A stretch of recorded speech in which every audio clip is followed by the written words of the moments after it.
आणि राज्याच्या राजकारणातली एक मोठी बातमी, काँग्रेसचं आता ठरलेलं दिसतंय, राज्यात एमआयएम आणि मनसे सोबत जायचं नाही। सूत्रांकडून हे कळतंय, 2 दिवसांच्या पार्लमेंटरी बोर्डच्या बैठकीत एकही प्रस्ताव मनसे सोबत किंवा एमआयएम सोबत संदर्भात आलेला नाहीये।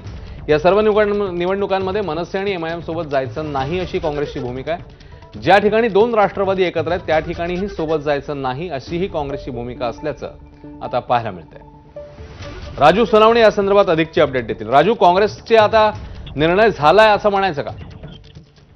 अगदी आपण पाहतोय की पार्लमेंटरी बोर्डाची 2 दिवसाची काँग्रेसची बैठक पार पडली आणि या बैठकीमध्ये आता अंतिम निर्णय झालेला आहे की राज्यामध्ये निवडणुका घेत असताना कुठेही मनसे आणि एमआयएम सोबत जायचं नाही अशा प्रकारचा जो आहे तो निर्णय महाराष्ट्र प्रदेश काँग्रेसने जे आहे तो घेतला आपल्याला पाहायला मिळते। सूत्रांची ही माहिती आहे, कारण या संपूर्ण जिल्ह्यांचा आढावा घेत असताना एकाही जिल्ह्यातून कुठलाही प्रस्ताव आला नाही की मनसे सोबत आपण गेलं पाहिजे किंवा एमआयएम सोबत गेल्यानंतर आपल्याला फायदा होईल। मात्र दुसरीकडे आपण पाहतोय की महाविकास आघाडी सोबतच वंचितला सोबत घेण्याचे अनेक प्रस्ताव होते।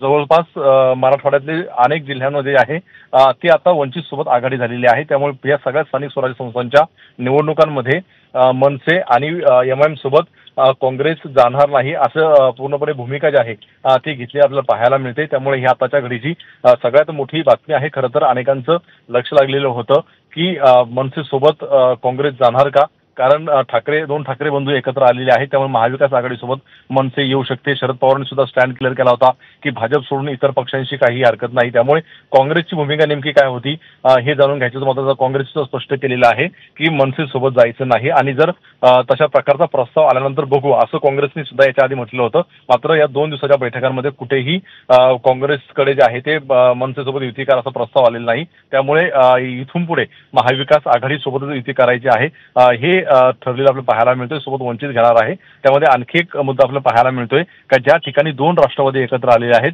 त्या ठिकाणी सुद्धा आपण सोबत जायचं नाही, स्वबळावरती किंवा इतर पर्याय निवडू अशा प्रकारची सुद्धा भूमिका घेतली आपल्याला पाहायला मिळते। त्यामुळे काँग्रेसने एक मोठा स्टँड घेतलेला आपल्याला पाहायला मिळतोय।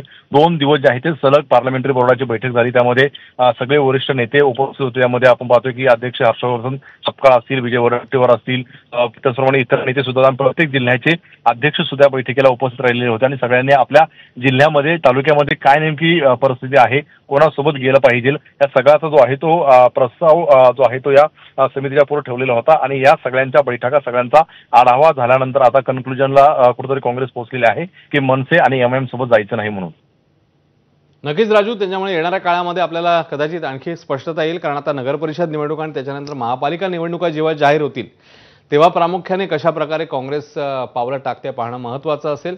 तर या घडीची मोठी अपडेट आहे, 2 दिवसांच्या बैठकीत मनसे सोबत जाण्याचा एकही प्रस्ताव नाही असं सूत्रांकडून कळतंय। तिकडे सर्व निवडणुकांमध्ये मनसे आणि एमआयएम सोबत जायचं नाही अशी भूमिका आता काँग्रेसने घेतली आहे। त्यामुळे काँग्रेसचं आता जवळपास स्पष्ट झालेलं आहे की महाविकास आघाडी आणि त्यातही जर 2